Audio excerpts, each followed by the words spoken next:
श्री रामचंद्र भगवान की जय हो।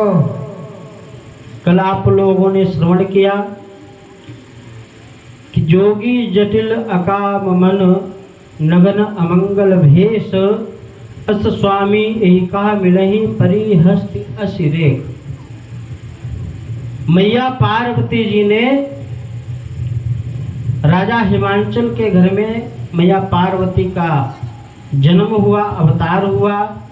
नारद जी आए और हिमांचल जी ने पूछा कि हमारी पुत्री में इनके अवगुण बताएं। तो नारद जी ने बताया कोई अवगुण है ही नहीं, सभी गुण ही गुण हैं। लेकिन इनका जो पति होगा वो कैसा होगा?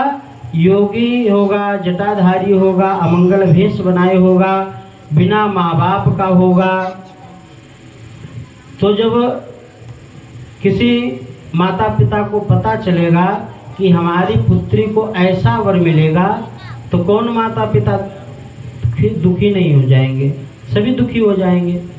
तो जैसे ही सुना कि ऐसा वर हमारी बिटिया को मिलेगा, राजा हिमांचल और माता मैना दुखी हो गई, बहुत ही दुखी हो गई। तो नारद जी से पूछा कि कोई ऐसा उपाय बताएं, कोई ऐसा उपाय बताएं कि जो वर मिलेगा ये वर चेंज हो जाए, वर चेंज हो जाए। नारद जी कहते हैं कि अरे राजा हिमांचल, क्या बात कर रहे हो? ब्रह्मा जी ने जो लेखनी में लिख दिया है आज तक उसको किसी ने मिटा पाया है? नहीं मिटा पाया है। लेकिन भगवान की जिस पर कृपा हो जाए, भगवान की कृपा जिस पर हो जाए, जो ब्रह्मा जी ने लेख लिखा है वो भी मिट सकता है, वो भी मिट सकता है यदि प्रभु सहाय हो जाए। तो कहा ठीक है, फिर क्या करना पड़ेगा? तो कहा है कि आपकी पुत्री जंगल में जाकर के तपस्या करे और जो हमने अवगुण बताए हैं, ये जो जितने गुण अवगुण हैं ये सब भगवान भोलेनाथ में विराजमान है। और यदि भगवान भोलेनाथ के साथ में विवाह हो गया ना पार्वती जी का, तो जितने भी अवगुण हैं ये गुणों में बदल जाएंगे, अवगुण गुणों में बदल जाएंगे। तो जैसे ही भगवान भोलेनाथ की बात सुनी मैया पार्वती जी प्रसन्न हो गई और वहीं पर नारद जी को मैया पार्वती ने अपना गुरु बना लिया। नारद जी को मैया पार्वती ने गुरु बना लिया और प्रणाम करके मैया पार्वती जी जंगल में जाकर के तपस्या करती हैं। और इधर मैया सती ने जब प्राण त्याग दिए थे ना अपने, तो तब से भगवान भोलेनाथ दुखी रहते हैं। और भगवान भोलेनाथ का एक ही काम है, क्या? तपस्या करना, राम नाम जप करना, यही है भगवान का कार्य। तो भगवान भोलेनाथ तपस्या में लीन हैं और भगवान श्री रामचंद्र जी ने आकर के भगवान भोलेनाथ को दर्शन दिए और प्रार्थना की है कि अब आप विवाह कर ले। भगवान राम ने, भगवान विष्णु ने स्वयं आकर के कहा कि आप विवाह कर ले भगवान शंकर जी से। तो शंकर भगवान ने कहा कि देखो, स्वामी की जो आज्ञा होती है वो टाली नहीं जा सकती है, इसलिए आपकी जो आज्ञा है वो हम टाल नहीं सकते हैं। ऐसा कह करके और फिर तपस्या में लग गए, फिर तपस्या करने लगे। इधर मैया पार्वती जी तपस्या कर रही हैं, उधर भगवान भोलेनाथ तपस्या कर रहे हैं। तब तक क्या होता है, एक ताड़कासुर नाम का दैत्य उत्पन्न हुआ और ब्रह्मा जी की तपस्या की, वरदान मांगा है कि हम अमर हो जाएं। ताड़कासुर ने क्या कहा कि हम अमर हो जाएं। तो ब्रह्मा जी ने कहा ये तो होने वाला नहीं है। इस पृथ्वी धराधाम में जो भी आया है वो अमर नहीं हुआ है, कोई और वरदान मांगो।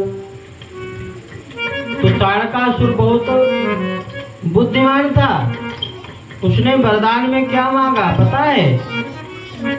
कहा कि जो भगवान भोलेनाथ हैं उनके तेज से जो पुत्र उत्पन्न हो, उनके हाथ से हमारी मृत्यु हो। भगवान शंकर जी के तेज से जो पुत्र उत्पन्न हो उससे हमारी मृत्यु हो। क्योंकि ताड़कासुर जानता है, ताड़कासुर जानता है कि भगवान भोलेनाथ का विवाह हुआ नहीं और ना अभी होने की कोई संभावना है, क्योंकि वो तपस्या में लीन है। और जब भगवान भोलेनाथ तपस्या करते हैं तो पता नहीं कितने वर्षों तक की तपस्या करते हैं। एक बार बैठे थे ना 87,000 वर्ष की तपस्या करने लगे, और अब की बताओ लाखों वर्ष की तपस्या करने लगे। तो कहने का तात्पर्य ब्रह्मा जी से कहा कि जो भगवान शंकर जी का पुत्र हो उससे हमारी मृत्यु हो। ब्रह्मा जी ने कह दिया कि तथास्तु, ऐसा ही हो। अब इधर जैसे ही वरदान मिला है ताड़कासुर को, मालूम है आपको राक्षस लोग क्या करते हैं? पहले देवताओं से वरदान लेते हैं और फिर देवताओं पर ही ट्राई करने लगते हैं, उन पर ही आजमाने लगते हैं। जैसे वो एक भस्मासुर सा, भस्मासुर कथा सुनी ना भस्मासुर की। उसने भगवान शंकर जी से वरदान मांग लिया कि हम जिसके सर पे हाथ रख दे वो भस्म हो जाए। भगवान शंकर जी ने किया तथास्तु। जैसे ही तथास्तु किया, भस्मासुर ने कहा कि हम परीक्षा कैसे लें, जरा आगे आ जाओ, आपके सर पे तब रख के देखें, परीक्षा ले लें। अब भगवान भोलेनाथ अपना त्रिशूल डमरू लेकर के भजे, जिनसे वरदान लिया उन पर ही ट्राई करने लगते हैं। तो मोहिनी का रूप भगवान भोलेनाथ ने, भगवान विष्णु जी ने बनाया था, तब तो भगवान शंकर जी बचे। अब इधर ताड़कासुर को वरदान दे दिया। अब जैसे ही वरदान मिला, ये ताड़कासुर देवताओं को प्रताड़ित करने लगा। अब देवता लोग भागते भागते ब्रह्मा जी के पास गए। हे ब्रह्मा जी, आपने ऐसा वरदान दे दिया, वो मारे नहीं मर रहा, अमर हो गया वो तो, अब क्या करना चाहिए? कैसा वरदान दे दिया? ब्रह्मा जी ने कहा हमने तो ऐसा वरदान दे दिया कि जो भगवान भोलेनाथ का पुत्र हो उससे मृत्यु हो। लेकिन भगवान भोलेनाथ तो तपस्या में लगे हुए हैं, अब उनका पुत्र कहाँ से? विवाह नहीं हुआ अभी तो विवाह ही नहीं हुआ है, तो पुत्र कहाँ से होगा? तो देवताओं ने कहा कि उनकी तपस्या भंग करनी चाहिए, तपस्या से बाहर लाना चाहिए भगवान भोलेनाथ को। तो क्या करते हैं, सभी देवताओं ने मिलकर के कामदेव को बुलाया है। कामदेव जी आते हैं। कामदेव जी से कहा कि आपको ना शंकर भगवान की तपस्या भंग करनी है। कामदेव जी हाथ जोड़ करके प्रार्थना करने लगे, प्रभु हम ये तपस्या भंग करेंगे, कहीं भगवान शंकर जी हमें भस्म ही ना कर दे, भस्म न कर दे। तो देवताओं ने कहा कि हे कामदेव, आपका का जो कार्य है, आप धर्म के कार्य में जा रहे हैं, ये धर्म का कार्य है, और धर्म के कार्य में यदि मृत्यु भी हो जाए तो उसकी देवता लोग सराहना करते हैं। जैसे बॉर्डर पे लगा हुआ जवान जब शहीद हो जाता है तो वो वीर गति को प्राप्त होता है। तो इसी प्रकार से आप जाइए, आगे सो होगा देखा जाएगा। कामदेव जाते हैं भगवान शंकर जी के पास में और अपना पुष्पों का धनुष बाण लेकर के तपस्या भंग करने के लिए जैसे ही भगवान शंकर जी के पास में पहुंचे हैं, कामदेव भगवान बड़ा ही उपाय किया, अनेकों प्रकार से उपाय किया। जितना संसार था सारा संसार कामदेव के वश में हो गया, सिर्फ एक भगवान शंकर जी को छोड़ करके। जब सारे प्रयत्न कर लिए तो कामदेव ने एक काम का तीर छोड़ा है, वृक्ष की ओट लेकर के। एक आम का वृक्ष है, उसके पीछे छिप करके जैसे ही एक तीर छोड़ा है कामदेव ने, वो तीर जा करके भगवान भोलेनाथ के हृदय में लग गया। अब जैसे ही वो तीर हृदय में जाकर के लगा है, भगवान शंकर जी की आंखें खुल गईं। जैसे ही आंखें खुली, भगवान शंकर ने देखा कि किसने हमारी तपस्या भंग की। सामने कामदेव दिखाई पड़े और भगवान कामदेव को देख करके इतने क्रोधित हो गए कि तीसरी आंख को खोल दिए, और जैसे ही तीसरी आंख खुली कामदेव जल करके भस्म हो गए। कामदेव भस्म हो गए। अब कामदेव की पत्नी रति रोती रोती आती है कि हे प्रभु, ये आपने क्या कर दिया, हमारे पति को ही भस्म कर दिया। तो यहाँ पर बताया गया ना कि भगवान भोलेनाथ थोड़ी ही देर में रुष्ट हो जाते हैं और थोड़ी ही देर में प्रसन्न हो जाते हैं। छड़े रुष्टा छड़े तुष्टा, रुष्टा तुष्टा छड़े छड़े। थोड़ी देर में प्रसन्न, थोड़ी देर में रुष्ट। अभी रुष्ट थे, जैसे ही रति आई प्रार्थना करती हैं, प्रसन्न हो गए और वरदान दिया है कि आज से अदृश्य रूप में जितने भी मनुष्य इस संसार में हैं, उनके खून में कामदेव का वास रहेगा। और जब द्वापर युग भगवान श्री कृष्ण जी अवतार लेंगे तो उनसे जो पुत्र होगा प्रद्युम्न, वो आपके पति के रूप में आएंगे, ऐसा वरदान दिया। इधर जैसे ही देवताओं ने देखा कि भगवान भोलेनाथ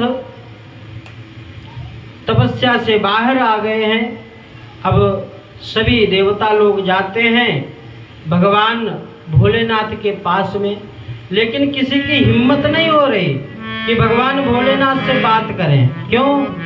पता नहीं रुष्ट हो जाएं, हमको ही भस्म कर दें, रुष्ट होकर के हमको भस्म कर दें। इसीलिए भगवान शंकर जी ने कहा कि हे देवताओं, क्यों आए हो? अब ब्रह्मा जी ने इंद्र जी की तरफ इशारा कर दिया, हे इंद्रदेव, बाबा पूछ रहे हैं क्यों आए हो। अब इंद्रदेव डर गए, कहीं हमको भस्म ना कर दे। इंद्रदेव जी कह रहे हैं ब्रह्मा जी से कि तुम ही बात करो, और ब्रह्मा जी इंद्र जी से कह रहे हैं तुम ही बात करो। कोई बात करने को तैयार नहीं। तब जाकर के ब्रह्मा जी ने हाथ जोड़ करके कहा, हे प्रभु, ये जितने भी देवता हैं ये आपका ना विवाह देखना चाहते हैं, विवाह, आपका विवाह देखना चाहते हैं। भगवान भोलेनाथ समझ गए कि ये देवता लोग बड़े ही अपने कार्य में माहिर होते हैं, ये हमारा विवाह देखना कोई नहीं चाहता। हमें पता है ये लोग क्यों आए, ताड़कासुर के प्रकोप से आए हैं। हमारे विवाह से लेना देना नहीं है इन देवताओं को, इनको तो अपना कार्य सिद्ध करना है, इन्हें अपना कार्य सिद्ध करना है और कोई लेना देना नहीं। तो भगवान ब्रह्मा जी ने प्रार्थना की, भगवान भोलेनाथ ने हाँ कर दिया विवाह के लिए। इधर ब्रह्मा जी ने पत्रिका भेजी है और विवाह का जो डेट है, दिन है, निश्चित हुआ है।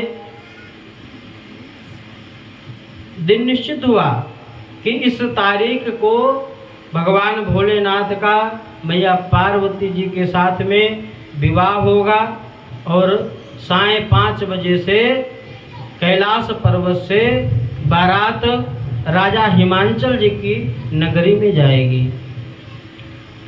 डेट तय हो गई। सभी देवता प्रसन्न हो गए कि अब तो हमें भगवान भोलेनाथ के विवाह में जाना होगा।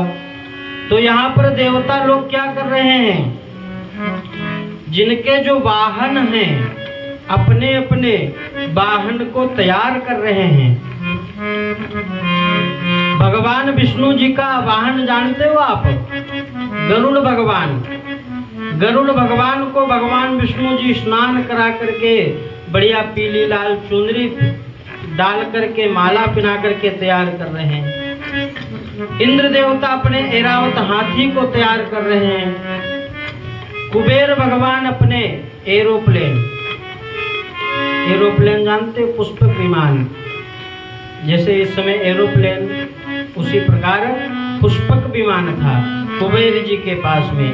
वो अपनी गाड़ी को तैयार कर रहे हैं। जब यहाँ पे विवाह होता है ना, तो सभी लोग अपने अपने इंतजाम करने लगते हैं। कोई अपनी गाड़ी धुलवाने लगता, कोई कुछ करता, तैयारियां करते हैं। इसी प्रकार से भगवान भोलेनाथ के विवाह में जाने के लिए, अब देखो बहुत अजीब विवाह है। कैसा, जो बाराती हैं वो तैयार हो रहे हैं और जिनका विवाह है, किनका विवाह है, भोलेनाथ का, वो तैयार ही नहीं हो रहे हैं, आराम से चुपचाप बैठे हैं। ऐसा भी कभी होता है कि दूल्हा चुपचाप बैठा रहे और बाराती लोग तैयार हो। दूल्हा चुपचाप बैठा, इधर बाराती तैयार हो गए। नंदी भगवान ने कहा, प्रभु 3 बज गया है। क्या कहा, 3 बज गया है, अब 2 घंटे बाकी हैं बारात जाने में। 5 बजे बारात चलेगी। लेकिन देवता लोग अपने को सजाने में लगे हुए हैं, आपको सजाने कोई नहीं आ रहा, आपको सजाने कोई नहीं आ रहा। भगवान भोलेनाथ ने कहा, भगवान भोलेनाथ कहने लगे कि देखो, उनको सजने दो, हम जैसे हैं वैसे ठीक हैं।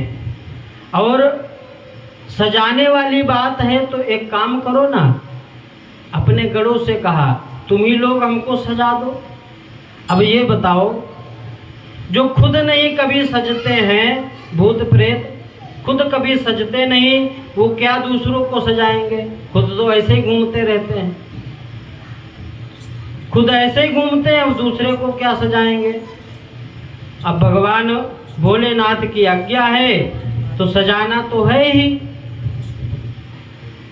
नंदी भृंगी यहाँ पर भगवान भोलेनाथ को सजाने में लग गए।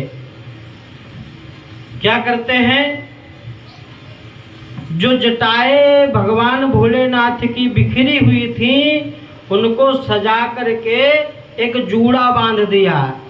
जूड़ा का मतलब मुकुट बना दिया, मुकुट।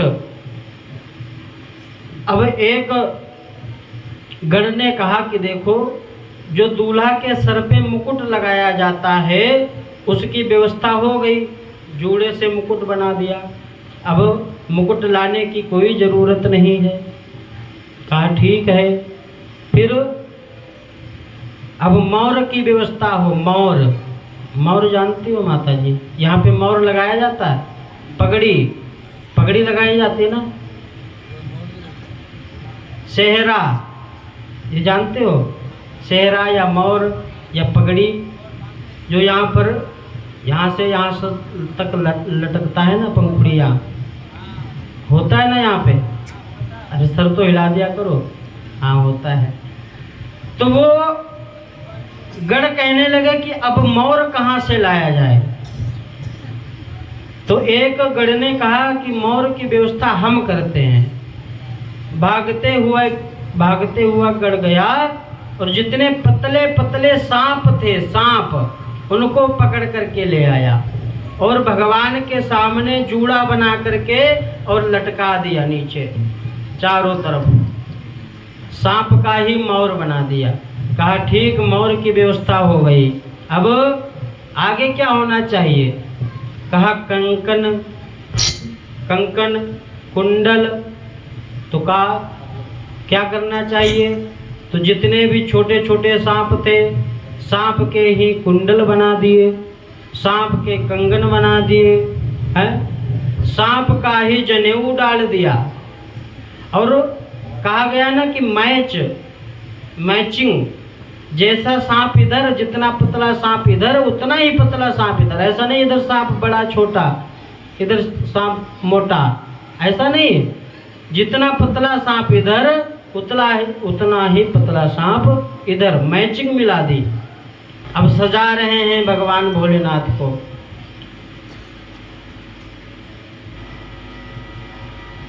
नंदी भगवान कहते हैं कि जब दूल्हा तैयार होता है तो ब्यूटी पार्लर को जाता है, जाते हैं यहाँ पे है फेशियल कराने।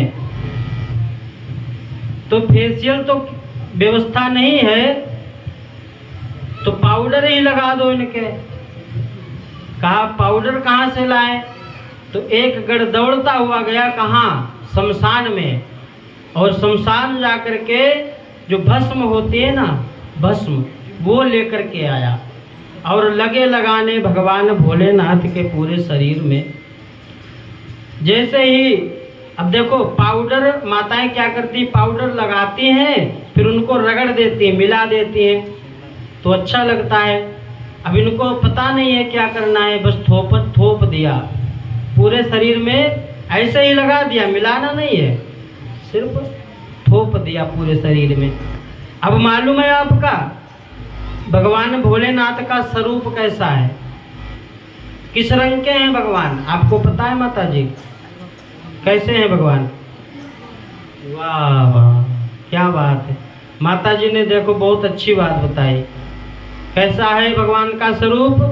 कर्पूर गौरम करुणावतारम।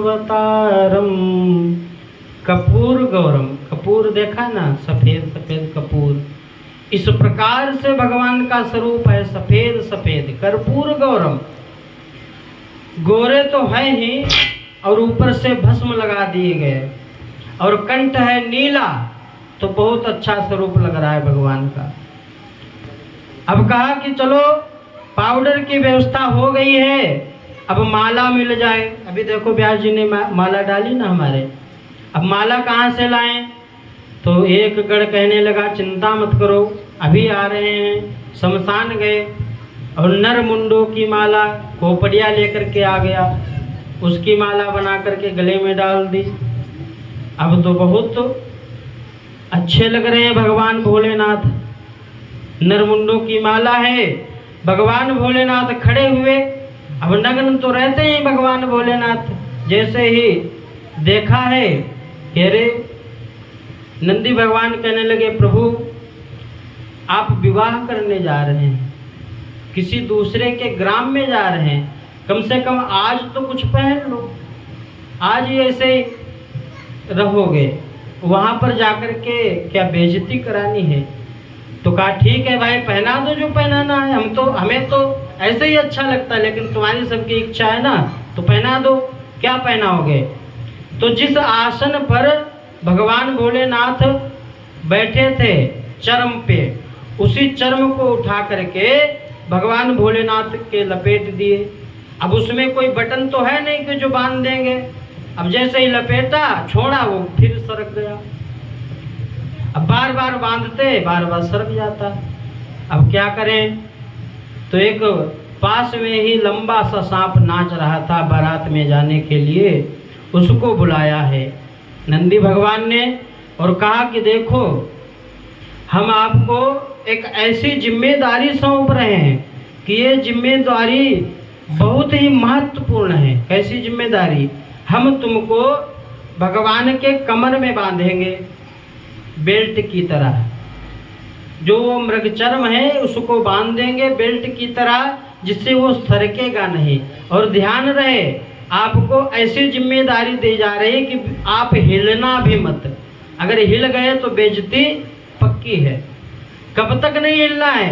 जब तक भगवान भोलेनाथ विवाह करके और कैलाश पर्वत पर ना आ जाए।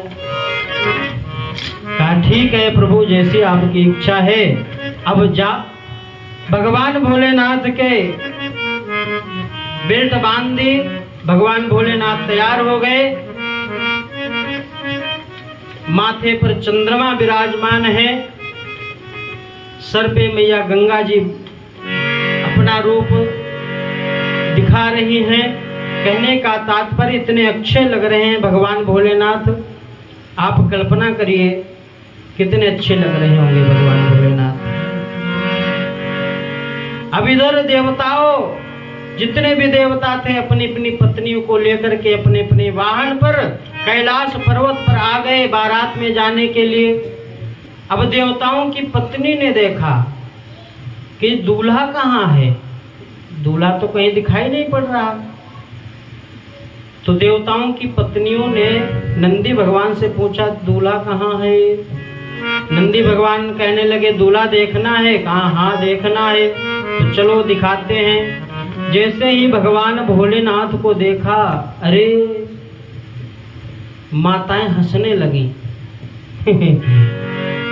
ऐसे दूल्हे के लिए भी क्या कोई दुल्हन बनी हुई है? कोई ऐसा पिता होगा जो ऐसे दूल्हे के लिए अपनी पुत्री को देगा? हंसने लगे, ठठोलियां करने लगी। और भगवान भोलेनाथ अपने मन में प्रसन्न है, बहुत प्रसन्न है। अब इधर क्या होता है, जैसे ही देवताओं ने भगवान भोलेनाथ को देखा, अरे राम राम राम, देवताओं ने कहा कि यदि हम इनके साथ में गए तो जहां नाश्ता मिलने को होगा वहां नाश्ता भी नहीं मिलेगा। जय हो। तो भगवान विष्णु जी ने देवताओं से कहा कि देखो, यदि इनके साथ में चलोगे तो नाश्ता नहीं मिलेगा, आप काम करो, आप लोग आगे आगे चलो, भगवान भोलेनाथ को यहीं रहने दो, आगे आगे चलो। देवता लोग जितने भी थे सब आगे आगे चले गए। अब यहाँ पर देखो समझने वाली बात है क्या, कि यदि देवता रहते भगवान भोलेनाथ के साथ में तो देवता के जितने गण हैं, गण कौन है मालूम है आपको?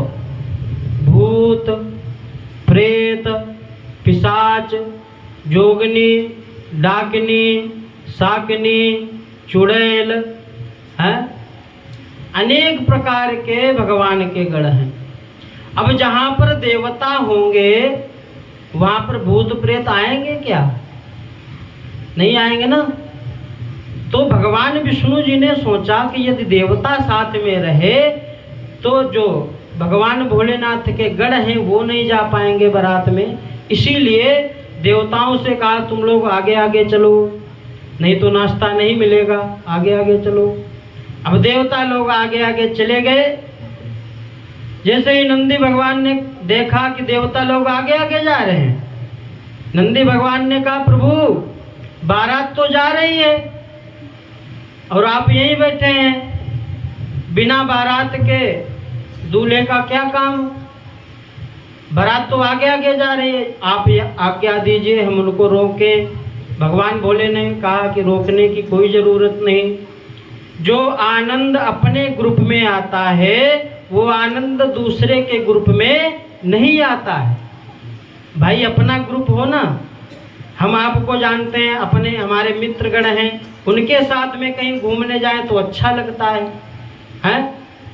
और कोई जिनको हम जानते भी नहीं उनके साथ कहीं यदि घूमने जाएं तो अच्छा थोड़े ना लगेगा। तो यहाँ पर भगवान भोलेनाथ ने कहा कि उनको जाने दो, अपने ग्रुप के जितने लोग हैं उनको बुलाओ। तो कहा ठीक है। नंदी भगवान जाकर के ऊपर चढ़ गए पहाड़ पर और इधर से जयकारा लगाते हैं। आइए बड़े प्रेम से बोलिए शंकर भगवान की जय हो। जैसे ही इधर से जयकारा लगाया नंदी भगवान ने और उधर से भी जयकारा उद्घोष होने लगा। कौन करने लगा? भूत प्रेत पिशाच जितने भी यहाँ पर बताया है कि सारे विश्व के जितने भी भूत प्रेत थे सब आ गए वहां पर। कितने? कहां कहां से आ गए? जितने भी विश्व के, अमेरिका के भूत हैं, कहने का मतलब नेपाल के भूत, अपने राजस्थान के भूत हैं, उदयपुर के भूत, अपने ग्राम के भी भूत गए थे बारात में। आपको पता है? नहीं पता है ना, क्योंकि आप लोग तो उनको बुलाते नहीं है ना बारात में। आप लोग बुलाते हो कभी भूत प्रेत जी तुम भी आना हमारी बारात में? नहीं बुलाते ना। इसीलिए भगवान भोले ने कहा कि जिनको कोई नहीं बुलाता उनको हम बुलाते हैं, जिनको कोई नहीं बुलाता उन्हें हम बुलाते हैं। तो अपने नाई गांव के जितने भी भूत प्रेत थे वो भी गए। हाँ, चीन से नहीं आए थे भूत, चीन से भूत नहीं आए थे, क्योंकि वहाँ से बन नहीं रही अपने देश की, इसलिए चीन से नहीं आए थे। बोले शंकर भगवान की जय हो। अब जितने भी भूत प्रेत आते हैं, और देखिए संस्कार, देखिए भूत प्रेत के संस्कार आकर के और भगवान को प्रणाम किए हैं, क्योंकि ये सेवक हैं, गण हैं भगवान भोलेनाथ के। संस्कार की बात हुई थी ना आज। भूत हैं लेकिन उनमें संस्कार हैं, क्योंकि ये गण हैं भगवान भोलेनाथ के। ऐसे ही संस्कार हमको अपने बच्चों में देना चाहिए, अपने बच्चों में संस्कार देना चाहिए कि जो हमसे बुजुर्ग होते हैं, बूढ़े होते हैं, उनके पैर छूने चाहिए, उनको प्रणाम करना चाहिए। श्री राधे, प्रणाम करना चाहिए। है भूत प्रेत आकर के प्रणाम किया है। अब यहाँ पर भगवान भोलेनाथ प्रसन्न हो गए और बारात चली है कहाँ? राजा हिमांचल के द्वार। आगे आगे देवता जा रहे हैं, पीछे पीछे भगवान भोलेनाथ की बारात जा रही है। भूत प्रेत कैसे हैं वहां पर बताया है गोस्वामी तुलसीदास जी ने। क्या बताया है? ऐसे ऐसे भूत हैं। एक भूत ऐसा था अपने सर को हाथ में लिए घूम रहा था, सर को हाथ में लिए घूम रहा था। एक भूत ऐसा था जिसका मुख ही नहीं था, को मुखहीन, किसी के मुख ही नहीं है। विपुल मुख काहू, किसी के बहुत मुख हैं, किसी के बाँह नहीं, किसी के बहुत बाँह हैं, किसी के पैर नहीं, किसी के बहुत पैर हैं, किसी की आंखें नहीं, किसी की बहुत सी आंखें। कहने का तात्पर्य, 10 बज गया? अच्छा, तो चलिए। हाँ, कितने अभी एक झांकी आने वाली है भगवान भोलेनाथ की, तो आप लोग बोले शंकर भगवान की, बोले मैया पार्वती की। तो कहने का तात्पर्य है बारात चली है भूत प्रेत की, आगे आगे देवता, पीछे पीछे से भूत प्रेत भगवान भोलेनाथ के साथ में। और भगवान भोलेनाथ किस पर बैठे हैं पता है? किस पर बैठे हैं? नंदी पे, क्योंकि नंदी भगवान धर्म के प्रतीक हैं। किसके? धर्म के प्रतीक हैं। भगवान भोलेनाथ कहाँ जा रहे हैं? धर्म पत्नी को लेने जा रहे हैं, इसलिए धर्म पर विराजमान होकर के जा रहे हैं। अपने यहाँ जाते हैं ना, घोड़ी पे बैठते हैं, पालकी में जाते हैं, लेकिन भगवान भोलेनाथ नंदी पर जाते हैं, धर्म पर बैठ करके जाते हैं। अब जैसे ही गांव के किनारे राजा हिमांचल के द्वार पर, द्वार पे नहीं, गांव के किनारे बारात पहुंची है।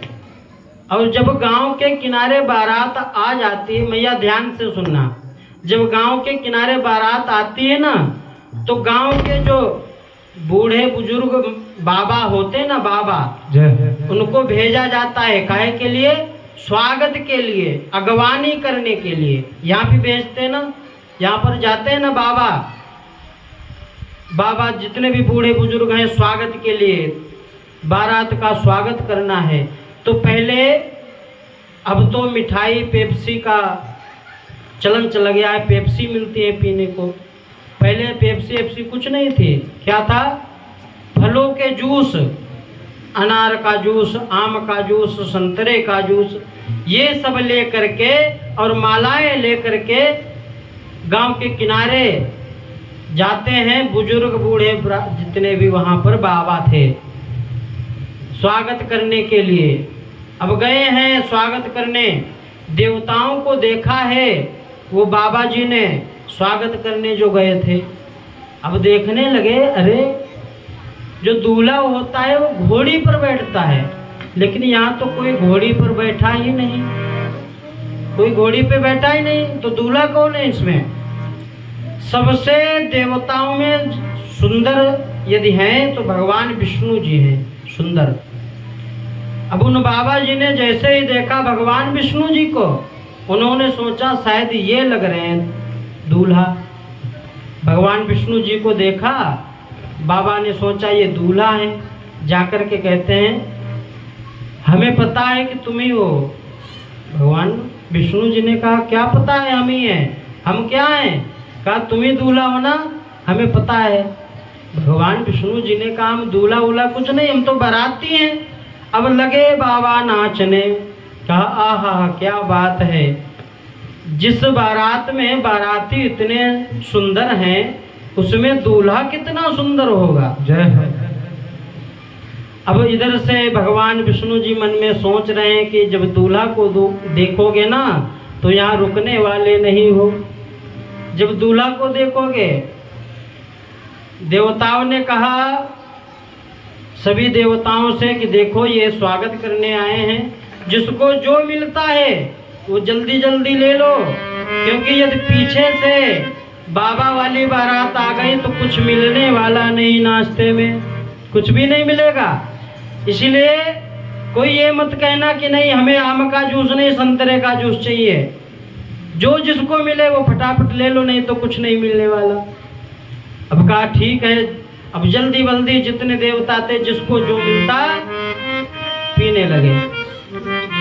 इधर से हर हर महादेव करते हुए भगवान भोलेनाथ की बारात आने लगी। ओ शिव समाज सबने खन लागे, बिडरी चले वाहन सब भागे, बोले शंकर भगवान की जय हो। अब जैसे ही पीछे से बारात आने लगी, आवाज आने लगी हर हर महादेव की। अब जो वहाँ पर स्वागत करने आए थे बाबा, उन्होंने पूछा क्या कुछ बाराती पीछे छूट गए हैं? देवताओं ने कहा देखो उन पर ध्यान मत दो, उन पर ध्यान मत दो, जो स्वागत करना है हमारा कर लो फटाफट। अब जैसा कह रहे थे, इधर एक बाबा जी जूस, आम का जूस गिलास में डाल रहे थे, उधर से एक भूत ऊपर से उड़ता हुआ आया। अब इधर बाबा डाल रहे हैं जूस, अब जैसे ही ऊपर देखा लगे कांपने बाबा जी। अब देवताओं ने कहा जूस देखो नीचे गिर रहा है। बाबा ने कहा नीचे तो जूस गिर रहा, लेकिन ऊपर देखो भूत आ रहा है। अब जैसे ही भूत को देखा है बाबा जी डर गए। तो वहां पर आपने देखा होगा जब गांव में बारात आती है ना, तो छोटे छोटे जो बच्चे होते हैं वो भी देखने आते हैं। इनको माताएं भेजती हैं बच्चों को, जाओ देख करके आओ दूल्हा कैसा है, दूल्हा कैसा है देख करके आओ। अब जब बच्चे गए दूल्हा देखने, जब भूत प्रेत को देखा तो जितने भी बच्चे थे वो सब दौड़ गए, अपने घर भाग गए और दरवाजा को बंद कर लिया।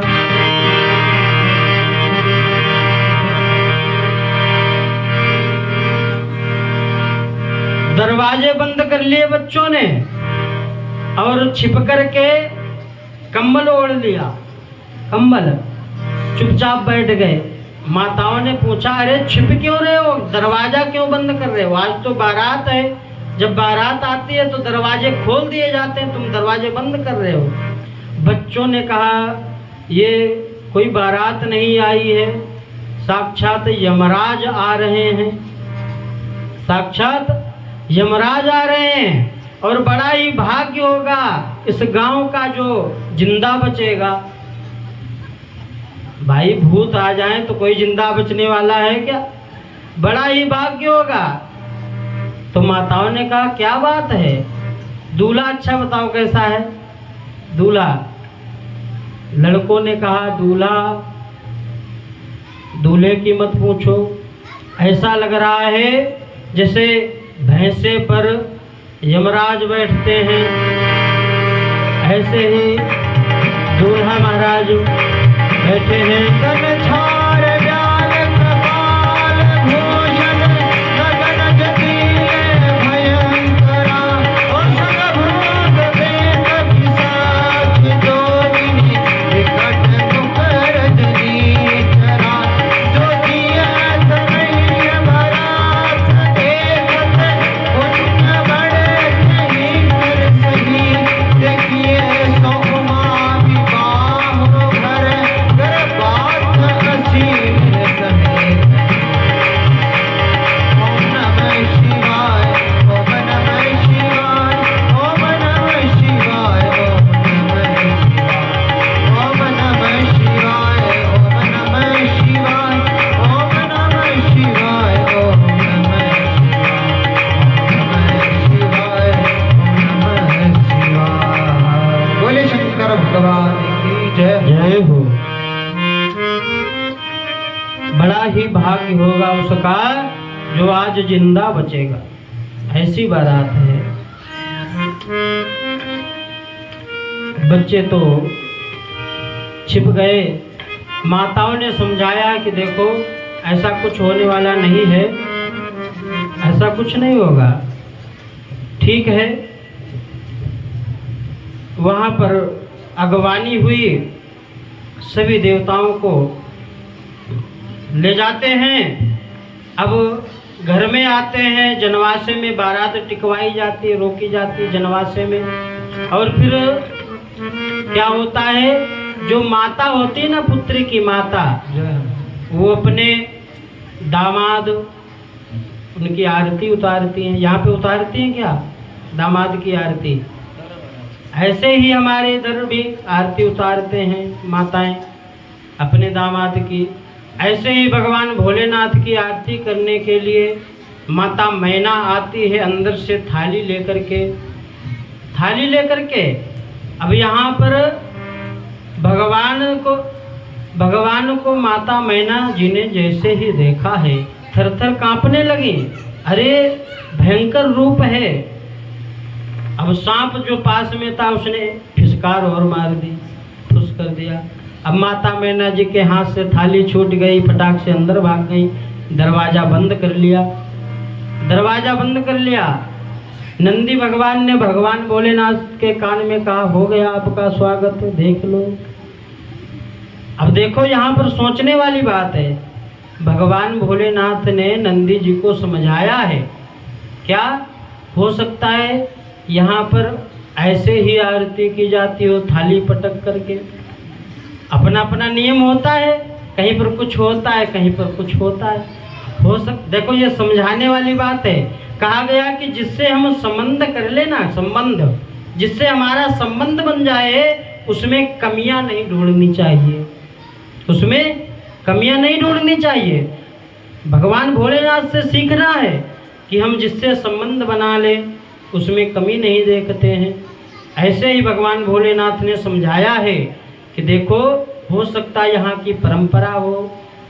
नंदी भगवान ने कहा चलो ठीक है, मान लेते हैं थाली फेंकने की परंपरा है, लेकिन जब दरवाजे पर दूल्हा आता है तो क्या गेट दरवाजा बंद कर लिया जाता है? जय हो।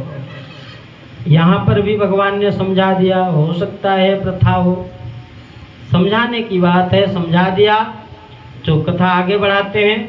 यहाँ पर माता मैना जी ने जब भगवान का स्वरूप देखा, रोती हुई अंदर चली गई और अंदर जाकर के मैया पार्वती जी को गोद में बिठा करके रोने लगी। क्यों रोने लगी? कि ऐसा बताओ वर मिला है हमारी बिटिया को, रोने लगी।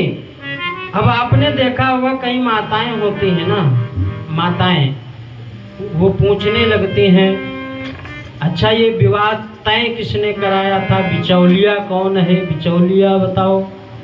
अब जैसे बिचौलिए की बात आई, माता जी को किसकी याद आ गई, नारद जी की याद आ गई। अब देने लगी नारद जी को गाली, हैं, उनका घर बिगड़ जाए।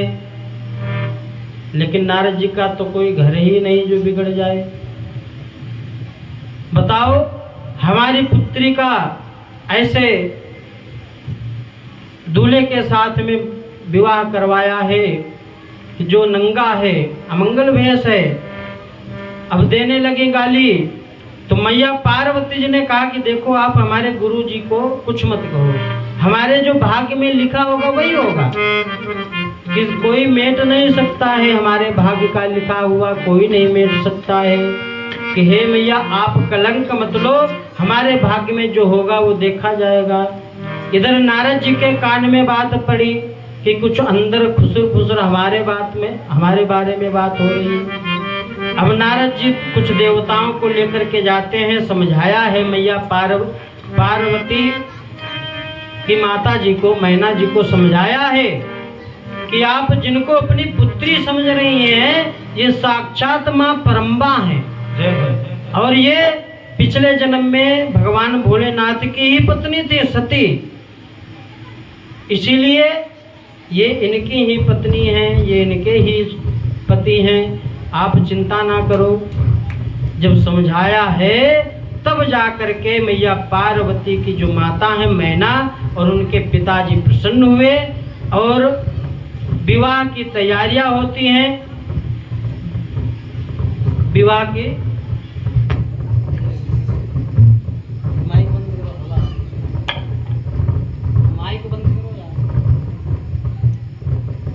बोले शंकर भगवान की। अब यहाँ पर श्री राधे विवाह की तैयारियां हुई हैं। अब भोजन कराया जाता है, बारातियों को कराया जाता ना। तो यहाँ पर बारातियों ने सोचा कि यदि भगवान भोलेनाथ की भांवरे पड़ने से पहले ही हम लोगों को भोजन मिल जाए तो अच्छा रहेगा। पता नहीं भगवान भोलेनाथ का विवाह होगा कि नहीं होगा, भोजन मिलेगा कि नहीं मिलेगा। क्यों ऐसा भेष ही बनाए हैं भगवान भोलेनाथ।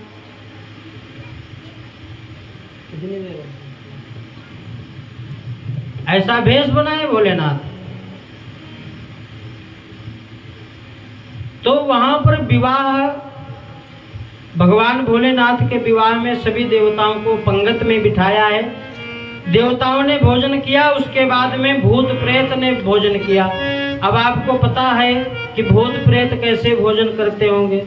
भूत प्रेत कैसे भोजन करते होंगे, किसी का मुख आगे है तो किसी का मुख पीछे है। अब पत्तल वाला रखने वाला सोचे कि इनको आगे मुख के सामने रखें कि पीछे मुख के सामने रखें। किसी के पूरे शरीर में मुख ही मुख है। अब पत्तल रखने वाला सोच रहा कौन से मुख के सामने इनके पत्तल रखे। किसी भूत के तो मुख ही नहीं है। अब पत्तल रखने वाला सोच रहा हम कहाँ पत्तल रखें, इनके तो मुख ही नहीं है। कहने का तात्पर्य जैसे तैसे भूत प्रेत को खाना खिलाया गया। इधर पत्तल रखते जाते हैं, आगे बढ़ते जाते हैं।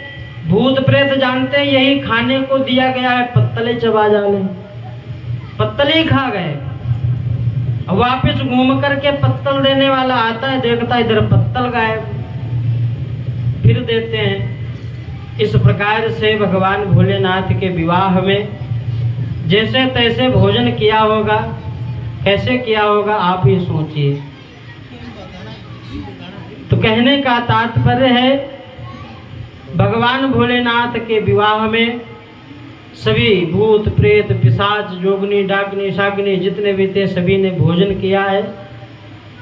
इधर भगवान के भावरों की जब बात आती है तो भगवान ब्रह्मा जी ने कहा, क्या कहा भगवान शंकर जी से कि अब आप अपना भेष चेंज करिए, रूप बदलिए, तो यहाँ पर भगवान भोलेनाथ ने अपना रूप चेंज किया। कैसा बदला है? कर्पूर गौरम करुणावतारम।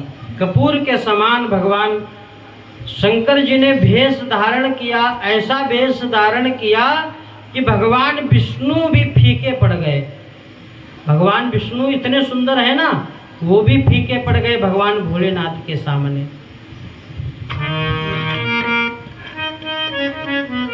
तो भगवान भोलेनाथ के सामने भगवान विष्णु भी फीके पड़ गए। ऐसा वेश धारण किया है। ब्रह्मा जी ने कुर्सियां बनाई हुई थी, उन कुर्सी पर भगवान शंकर जी को विराजमान किया गया। इधर मैया पार्वती जी को सखिया लेकर के आई हैं। वहां पर जितने भी देवता थे मैया पार्वती जी को प्रणाम किया है, मन ही मन में प्रणाम किया है कि ये तो जगत जननी मैया है। मैया जी को प्रणाम किया है। प्रणाम करने के बाद में यहाँ पर भगवान भोलेनाथ मैया पार्वती जी की भांवरे पड़ती हैं। भांवरे पड़ने से पहले भगवान गणपति जी का पूजन होता है। ठीक है, गणपति जी का पूजन होता है। तो गोस्वामी तुलसीदास जी कहते हैं कि देखो, आप ऐसा विचार मत करना कि भगवान भोलेनाथ के विवाह में गणपति जी कहाँ से आ गए। संशय मत करना। क्यों? गणपति जो है ये एक गद्दी है। क्या है? गद्दी। गद्दी समझती हो ना? नहीं समझती हो? जैसे हमारे गांव में सरपंच होते हैं, सरपंच होते हैं ना, प्रधानमंत्री हैं, तो ये उनका नाम नहीं है, ये उनकी पदवी है। क्या है?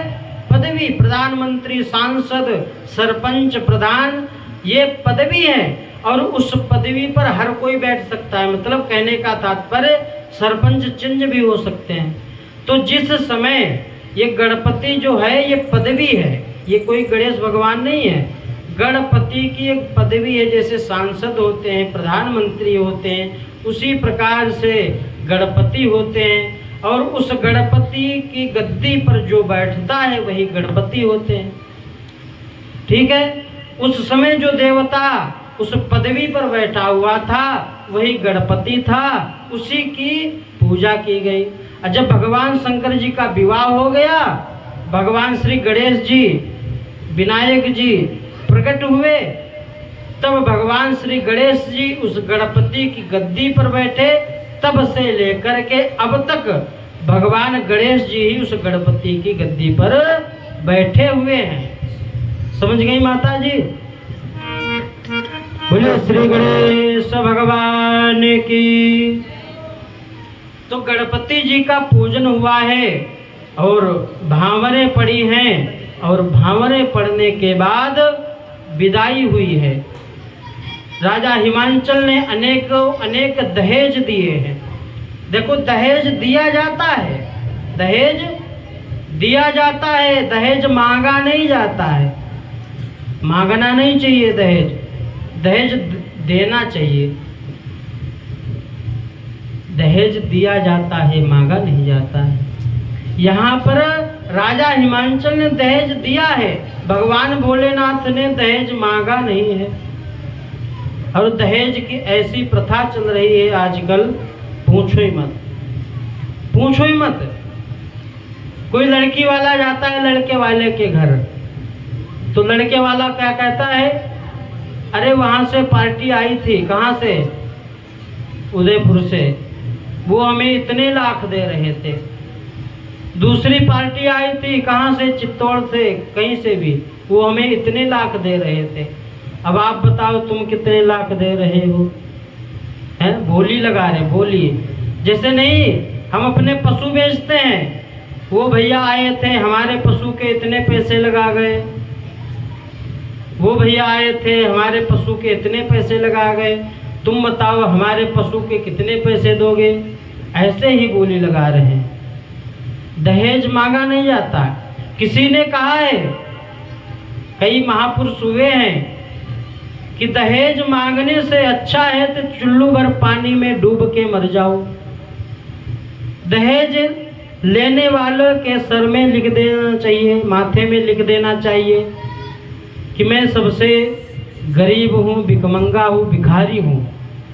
जो दहेज मांगता है उसके माथे पर लिख दें मैं भिखारी हूँ। अब ज्यादा तो कुछ हम कहना नहीं चाहेंगे। तो कहने का तात्पर्य है यहाँ पर दहेज दिया गया है, मांगा नहीं गया है। अनेकों प्रकार से दहेज दिया।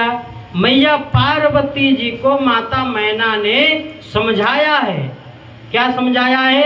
कि अपने पति की पूजा करना। आज से जो भी सर्वस्व देवता हैं आपके पति परमेश्वर ही हैं, उनकी पूजा करना।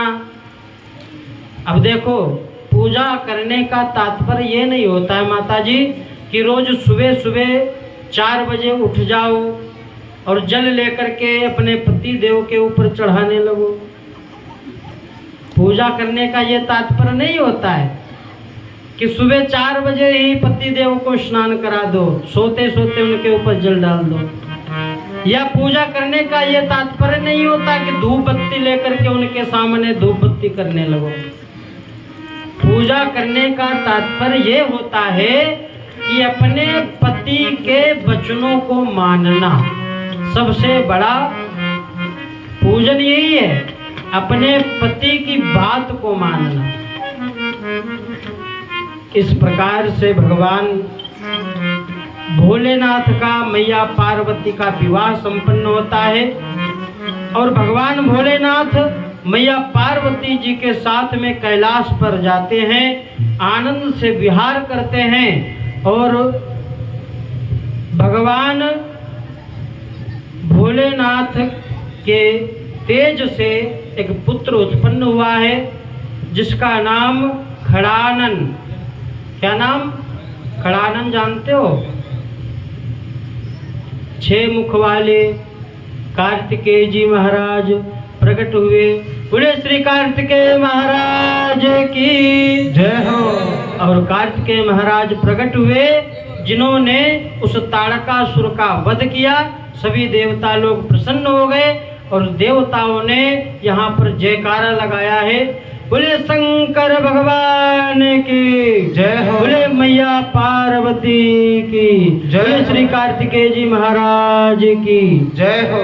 इस प्रकार से भगवान का विवाह संपन्न हुआ।